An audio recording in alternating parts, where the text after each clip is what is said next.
నమస్తే, నేను మీ కుప్ప పద్మిని. ఇన్నాళ్ళు మీ సపోర్ట్ ని నాకు అందిస్తూ, మీ ప్రేమని నాకు అందిస్తున్న ప్రతి ఒక్కరికి కృతజ్ఞతలు. ఇప్పుడు చూడబోతున్న ఈ వీడియో కూడా ఖచ్చితంగా మీకు ఉపయోగపడుతుంది.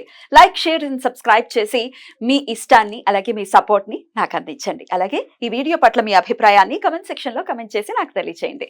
నమస్తే నమస్తే వెల్కమ్ టు అవర్ ఛానల్. నేను పద్మిని. ప్రస్తుతంతో పాటు ప్రముఖ ఆధ్యాత్మికవేత్త, సూర్య ఉపాసకులు, sun spiritual society founder Vikramaditya గారు మనతో పాటు ఉన్నారు. మాట్లాడదాం. సార్ నమస్తే. సార్ ఎలా ఉన్నారు సార్? సూపర్. డిసెంబర్ మాసం వచ్చే ఇంకా రాలేదు, వస్తుంది. వెళ్ళిపోతున్నాం. చాలా ఫాస్ట్ గా ఉంది కదా. ఇక్కడ అసలు నవంబర్ ఎంత ఫాస్ట్ గా లేదు, మీకు అలాగే అనిపించిందా? చాలా అండి. అసలు రోజులు అంటే ఒక ఇంతియాజం తో కూడా ఉన్నాను, ఒక స్టూడెంట్ లా తయారయ్యాను కదా. Your life is completely different now. ఎక్స్పెరిమెంట్లు చేస్తూ క్లాసెస్ సంస్కృతి ఒకటి నేర్చుకుంటున్నాను కదా. మామూలు రోజులు అలా వెళ్ళిపోతుంది. బిజీ అండ్ అలా అలా వెళ్ళిపోతుంది. ఒకటే నేను చెప్తాను, I'm easy, I'm not busy. ఎంత నేర్చుకున్నా ఇంకా టైం ఉంది దేనికైనా. డెఫినెట్లీ చాలా హ్యాపీగా, హెల్దీగా, చల్లచల్లగా.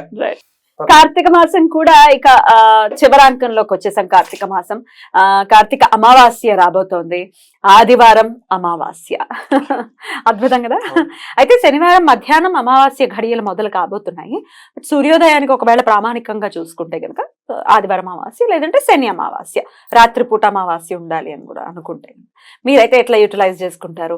కార్తీక అమావాస్యని ఎలా చేసుకోవాలి, ఏం చేసుకోవాలి, ఒక్కసారి వీటి గురించి. అంటే సహజంగానే కార్తీక మాసం అంటేనే మనకి పగలు తక్కువగాను రాత్రులు ఎక్కువగాను ఉంటుంది. దానికి అనుసంధానంగా అంటే వెళ్ళబోతున్న రోజులకి సంసిద్ధతగా మన శరీరాల్ని తయారు చేసుకోవటం కోసం పరమేశ్వరుడు, ఈశ్వరుడు అంటే దీపం వెలిగించడం కానీ, చన్నీటి స్నానం కానీ, నదీ స్నానం కానీ, ప్రకృతికి అనుసంధానంగా వ్యక్తిని, వ్యవస్థని మార్పు చేసుకోవటానికి కార్తీక మాసం. మనకంటే ఒక్కొక్క మాసానికి ఉన్నటువంటి విశిష్టం. నిన్న ఒక సెమినార్, డాక్టర్స్ అందరూ కలిసి, అంటే ఆల్టర్నేటివ్ థెరపిస్ట్, దాంట్లోకి అంటే ఇప్పుడు మనం దూరంగా పెడతాం ఇంగ్లీష్ డాక్టర్లు అంటే వాళ్ళు ఏమి అమెరికా నుంచి వచ్చినటువంటి తెల్లవాళ్ళు కాదు, మన వాళ్ళు ఇక్కడ నుంచి వెళ్ళి ఇంట్రెస్ట్లతో నేర్చుకుని వచ్చారు. వాళ్ళకి నేర్చుకున్న సబ్జెక్ట్ని బట్టి వాళ్ళు అలా మాట్లాడుతూ ఉంటారు. అంటే వాళ్ళు ఏమి వ్యత్యాసం కాదు కదా. ఇప్పుడు ఇక్కడ మేము అందరం ఒకటే, భారతీయులు, ఆంధ్ర తెలుగు వాళ్ళం. ఇక్కడ నేర్చుకుంటుంది ఏంటంటే ఆరోగ్యమే మహాభాగ్యం, ఆరోగ్యం ఎలా మనం మెరుగుపరుచుకోవాలి దీని మీద. అలా వెళ్ళినప్పుడు వాళ్ళు చెప్తుంటే, అంటే మన సంస్కృతి, మన హిందూ సాంప్రదాయంలో ప్రకృతికి అనుసంధానంగా ఏమేమి ఉంటాయి, ఏమేమి జీవిస్తున్నాయి, సీజన్ మారుతుంది, ఋతువులు మారుతున్నాయి, ఆ కాలానుగుణంగా అవి ఎలా మార్పుల్ని యాక్సెప్ట్ చేస్తూ వెళ్ళిపోతున్నాయి. మనం యాక్సెప్ట్ చేయలేకపోతున్నాం. ఇప్పుడు శీతాకాలం అమ్మ, చలి మనం తట్టుకోలేకపోతున్నాం. ఎందుకు తట్టుకోలేకపోతున్నాం? మనం ఎబిలిటీ తగ్గిపోయింది మనకి. అంతే. ఈ కుక్కలు ఇవన్నీ బాగానే ఉంటున్నాయి కదా, అవేమి స్వెటర్లు వేసుకోవాలి, ఏం ఉండవు. అంటే వాటికి ఏం కావాలి అవి ఆ సీజన్ కి తగ్గట్టుగా అవి మలిచేసుకుంటాయి. కేవలం అంటే పెంపుడు యానిమల్స్ మనం ఇళ్లలో పెంచు, వాటి నేచర్ ని మనం పాడు చేస్తాం. కాబట్టి అవి ఇబ్బంది పడాలేమో తప్ప సహజంగా ప్రకృతిలో ఏ యానిమల్, ఏ జీవి కూడా ఇబ్బంది పడుతూ చేదు ఉండదు. ఇక్కడ అంటే మనం ఒక్కసారి మళ్ళీ ఆలోచించుకోగలిగితే, మనం ప్రకృతిలోకి ప్రయాణం చేయగలిగితే ప్రతి మాసం మనకి ఎన్నో అద్భుత మిస్టీరియస్ సబ్జెక్ట్స్, ప్రతి ఆకు అక్కడ చాలా అద్భుతమైనటువంటి క్లాస్ అనమాట. గ్రహాల యొక్క ప్రభావం మనుషుల మీద ఎలా ఉంటుంది, గ్రావిటీ. అంటే ఇప్పుడు మనం ఈ బాడీలో కాపరు, జింకు ఇవన్నీ మాట్లాడుకుంటాం కదా, ఇవన్నీ ఎక్కడి నుంచి వచ్చినాయి, ఎక్కడున్నాయి? కెమికల్స్ అయితే అది ప్రమాదం అంటున్నాం. మరి మన ఒంట్లో కూడా టెస్ట్ చేస్తే ఇందులో మన ఒంట్లో జింక్ ఉందంటున్నారు, దాన్ని ఏమంటారు, మెర్కురీ ఉంది, ఇవన్నీ ఉన్నాయి. మెర్కురీ అనే ఒక గ్రహం ఉంది. అంటే పాదరసం అనేది ఒక బుధగ్రహం నుంచి ఇక్కడ ఏదో ఒక ప్లానెట్, ఒక మొక్క తీసుకుని అది తినడం ద్వారా రీప్లేస్ అవుతుంది. ఇది అంటే మనం ఈ అమావాస్య పౌర్ణములు ఔషధ గుణాలు కలిగినటువంటి చంద్రుడితో ఈ ఔషధీకరణ జరుగుతుంది. సూర్యకిరణాలను తీసుకుని ఆయన ఔషధాలను తయారు చేస్తూ ఉంటాడు. అమావాస్య అనగానే ఇది దీనికి పూర్తిగా మనకి చంద్రుడు పూర్తిగా ఉండడు కాబట్టి ఇది మన మనస్సు మీద ప్రభావాన్ని చూపిస్తూ ఉంటాడు. అందులోనూ కార్తీక మాసంలో శరీరాన్ని మనం చాలా సాధనాయుక్తంగా తయారు చేసుకోవాలి. ఇక్కడ నుంచి అయిపోయింది, కార్తీక మాసం అయిపోయింది, అమావాస్య వచ్చింది, మార్గశీర్ష మాసం ఇక్కడికి వెళ్తున్నాం, ఇప్పుడు మారుతుంది. ఇంకో 15 రోజుల్లో ధనుర్మాసం ప్రారంభం కాబోతోంది. ధనుర్మాసం ఉమ్, అంటే ఇక్కడ ప్రతిదీ కూడా ఉమ్, ఒక వ్యక్తిని మనీషిని చేయటానికి, ఉమ్, మనిషి మామూలుగా జీవనం చేస్తే కొంచెం తెలివితేటలతో, కొంచెం శాస్త్రంతో, కొంచెం నేచర్తో అనుసంధానమైన మనీషినో అంటారు. అంటే ఉమ్, వేదం చెప్పుద్ది ఎలా ఉమ్, ఎలా అంటే మారడానికి, మార్పు చెందడానికి, పరిణితి చెందడానికి, జీవ పరిణామ క్రియ జరగటానికి మనకి మాసాలు. అందుకని అలా ఇక్కడ ఇప్పుడు అంటే ఇవన్నీ ఎందుకు చెప్పాను, ఆహార విహార వ్యవహారాలు. కొన్ని సందర్భాల్లో మనం నిరాహారం అయి ఉండాలి, కొత్త మాసంలో ప్రవేశిస్తున్నాం. అందుకని ఏంటంటే అమావాస్యని పితరులు వాళ్ళకి కైంకర్యం చేయటం కోసం ఆ రోజు వాళ్ళకి చేశాం కాబట్టి మనం ఉపవాసించడం ద్వారా వాళ్ళకి దగ్గరగా ఉండడం. వాళ్ళలో ఏముంది, మనం బ్లడ్ గ్రూప్ గురించి మాట్లాడుకున్నప్పుడు డిఎన్ఏ, మన డిఎన్ఏలో ఉన్న ప్రాబ్లమ్స్ ని ఐడెంటిఫై చేయాలి, మార్చుకోవాలి అనుకుంటే కంపల్సరీ ఉపవసించాలి. పర్వదినాలలో అంటే మనకి ఏకాదశులు ఎలాగా మాట్లాడుకుంటాం, పౌర్ణమి అమావాస్యలకు కూడా ఉపవాసం. అమావాస్య అంటే పౌర్ణమికి పూర్తిగా ఉపవాసం ఉండక్కర్లేదు. అమావాస్య డార్క్నెస్ పూర్తిగా మనసు మీద ప్రభావాన్ని చూపిస్తుంది కాబట్టి ఎలాంటి ఆహారం లేకుండా ఉండగలిగితే అద్భుతమైనటువంటి ఫలితాలను చూస్తాం. ఎంతో కొంచెం స్టెబిలిటీ అనేది వస్తుంది. Right sir. అయితే మరి ఇది శనివారం ఉండమంటారు ఉపవాసం, ఆదివారం ఉండమంటారు? ఆదివారం 11:50కి వెళ్ళిపోతుంది అమావాస్య కాబట్టి అంటే శనివారం అర్ధరాత్రి దగ్గర నుంచి, శనివారం ఈవినింగ్ సూర్యాస్తమయం దగ్గర నుంచి ఆదివారం సూర్యాస్తమయం వరకు ఉపవసించగలిగితే, అంటే మనం శనివారం సాయంత్రం వరకు కూడా తీసుకుని, అంటే 16 hours ఫాస్టింగ్ అందరికీ అలవాటే ఉంది, ఇంటర్మీడియట్ ఫాస్టింగ్ అని చెప్తారు. ఇలాగ ఆదివారం ఉదయం శుభ్రంగా మనం ఆయిల్ ఎలాగో వాడొద్దు అంటాం, ఆ రోజు శుభ్రంగా భగవంతుడికి అర్చన అవి చేసేసుకుని మధ్యాహ్నం వరకు ఉండి ఏదైనా అల్పాహారం తీసుకుని, అంటే ఫ్రూట్స్ తీసుకోవచ్చు మధ్యాహ్నం వరకు, మధ్యాహ్నం నుంచి మనం ఫ్రూట్స్ తీసేసుకోవచ్చు. సాయంత్రం ఎలాగో గ్లాసులు పాలు తాగితే సరిపోతుంది, అది కూడా ఉపవాసం లెక్కలోకి వస్తుంది. ఇది వండని పదార్థాలు కాబట్టి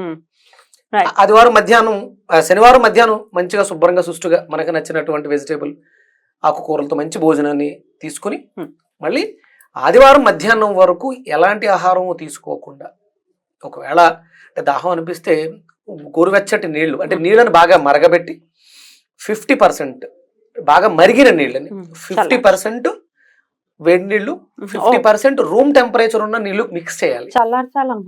మిక్స్ చేయాలి. అప్పుడు అలాగో మీరు అనుకున్నట్టు చల్లార్చడం అవుతుంది. అంటే అది డిఫరెంట్ అనమాట. ఇక్కడ తత్వం సగం మారింది, మరిగిన తత్వం వచ్చింది, సగం న్యాచురల్ గా ఉన్న తత్వం వచ్చింది. ఇవి రెండు మిక్స్ అవుతాయి. అంటే ఈ ఆర్ఓ వాటర్లు అవి ఇవి కాదు, న్యాచురల్ వాటర్స్. దాని మీద కూడా నిన్న నేను అంటే ఇంటిగ్రేటెడ్ దాంట్లో వాటర్ని ఎలా మనం మనకు అనుకూలంగా మార్చుకోవచ్చో దాని మీద ఒక క్లాస్ ఉంది, అద్భుతం. అంటే నీటితో మాక్సిమం రోగాలను నయం చేసేసుకోవచ్చు. సంధ్యావందన విధిలో ఆపోహిస్తామ యోభోహ విన్నారా?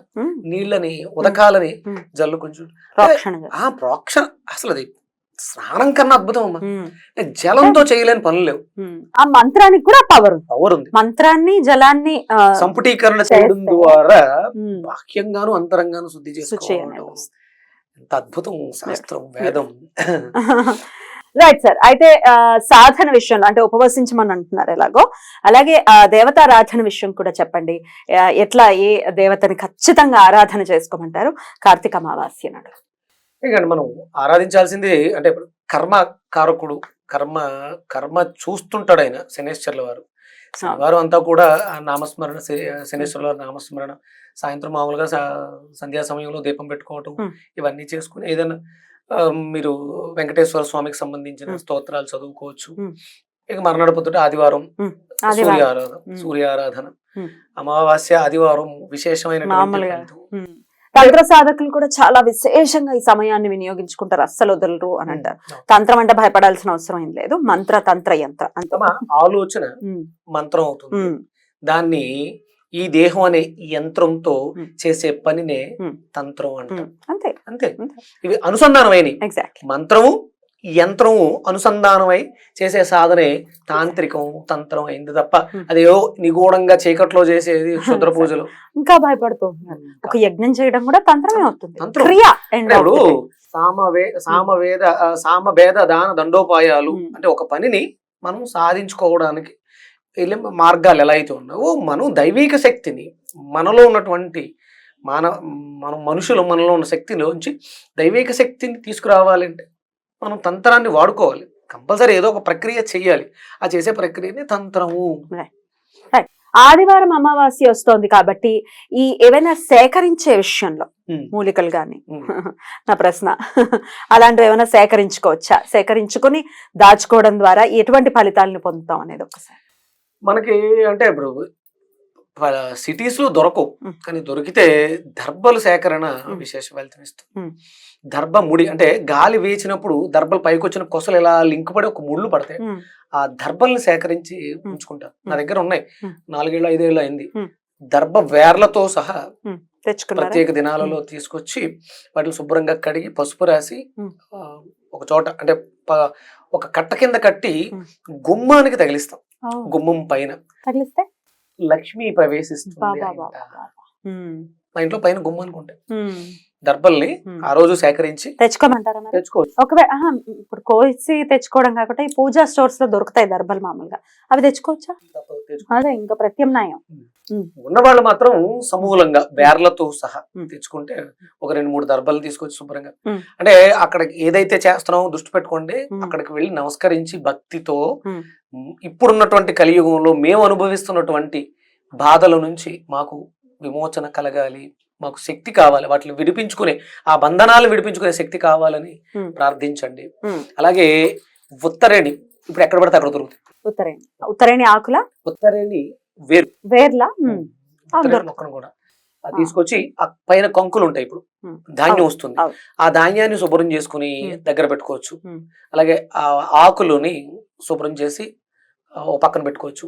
వేర్లు ఉన్నాయి కదా, ఆ వేర్లని కట్ చేసి కింద ఆ చిన్న వేర్లని జాగ్రత్తగా పసుపు రాసి దేవుడి మందిరంలో పెట్టుకోవచ్చు. లేదు ఒక చిన్న వేరు మొక్కలో పెట్టుకుంటే పచ్చ యొక్క ఉపయోగం. పచ్చ పెట్టుకోవడం ద్వారా ఏం ఉపయోగం వస్తుంది? వ్యాపారుల అభివృద్ధి వస్తుంది, జ్ఞానం వస్తుంది, బుద్ధి. రైట్. దాన్ని ఏం చేయమంటారు అయితే? ఆ వేరుని భుజానికి కట్టుకోవచ్చు, అంటే ఒక తాయితు లాగా చేసేసుకొని కట్టుకోవచ్చు. అలా కట్టుకోవచ్చు. ఆ ధాన్యాన్ని ఇంట్లో ఉంచుకోండి. ఎప్పుడైనా ఉపవాసం చేయాల్సి వచ్చింది, ఉండలేకపోతున్నాం అన్నప్పుడు ఆ ధాన్యాన్ని పాలలో ఉడకపెట్టి తినచ్చా? పాలలో శుభ్రంగా క్లీన్ చేసి పై పొట్ట ఇవి తీసేసి కొన్ని పాలు వేసి ఉడకపెట్టి వాటిని తినడం ద్వారా ఉపవాసం చేసే రోజుల్లో నీరసం రాకుండా ఉంటుంది. అసలు ఆకలేదు, ఎక్కువ తీసుకోకూడదు. ఒక 1/2 టీ స్పూన్. ఎక్కడ దొరుకుతాయి? ఆయుర్వేదిక్ స్టోర్స్ లో దొరికేస్తాయి. మీకు ఆయుర్వేదిక్ స్టోర్ లో దొరుకుతున్నాయి. ఉత్తరేండి ధాన్యం బియ్యం ఎక్కువ తినకూడదు. ఎక్కువ తింటే ఆకలేదు, 2-3 రోజులు ఆకలేదు, ఆకలే ఉండదు. అంతే. అంటే ఉపవాసం చేయాలన్నప్పుడు మనకి కుదరట్లేదు కాబట్టి శుభ్రంగా మెత్తగా ఉడకబెట్టి పేస్ట్ చేసి పాలలో కలుపుకొని నైట్ ముందు రోజు నైట్ తాగేస్తే నెక్స్ట్ డే మనకి ఇంకా ఆకలి ఉండదు. ఎంత ఇన్ని తీసుకోవచ్చు? కొన్ని. అలాగే ఆకుల్ని శుభ్రంగా చూర్ణం చేసుకుని మనం పళ్ళ పొడి కింద దాంట్లో ఇంకొంచెం ఇలాచి, లవంగాలు, దాల్చిన చెక్క ఇలాంటివి వాడితే పొడి చేసుకుని దంత దావనానికి వాడితే దంతాలు శుభ్రం అవడంతో పాటు అనారోగ్యాలు తగ్గడంతో పాటు నోటికి వాక్శక్తి పెరుగుతుంది. అందుకే దాన్ని పెట్టారు పెద్దవాళ్ళు, మన వాళ్ళు. ఉత్తరేణితో పళ్ళుతోవడం వల్ల అంటే మనం మాట్లాడే మాట బుద్ధుండే మాట్లాడుతున్నాం అంటాం కదా, అంటే నోట్లో కూడా బుద్ధి ఉండాలి కదా. నోట్లో ఉండాలంటే మన అశుద్ధాలు, మన తినకూడని పదార్థాలు తిని పాడు చేసాం. వాక్శుద్ధి ఎక్కడొస్తుంది? ఆ వాక్శుద్ధి అంటే మనకు సిద్ధించాలన్న మంత్రం చేస్తాం, సిద్ధించట్లేదు అంటే వాక్శుద్ధి ఉండాలి. బూతులు మాట్లాడినా కూడా శుద్ధి పోతుందిగా. ఇవి చేయడం వల్ల మళ్ళీ ఆ శుద్ధి రావడానికి అవకాశం ఏర్పడుతుంది. Beautiful beautiful. ఎన్ని విషయాలు చెప్పారో చక్కగా. అంటే చాలా రేర్ గా వస్తూ ఉంటుంది, సంవత్సరంలో 1-2 సార్లు వస్తుంది ఆదివారం అమావాస్య. వచ్చింది, చక్కగా వినియోగించుకుని ధనుస్సు రాశిలోకి వెళ్తున్నాం మనం. సూర్యుడు ఎంటర్ కాబోతున్నారు. రైట్ సార్, అద్భుతంగా వివరించారు. కృతజ్ఞతలు సార్. నమస్తే. సూర్యోస్మి.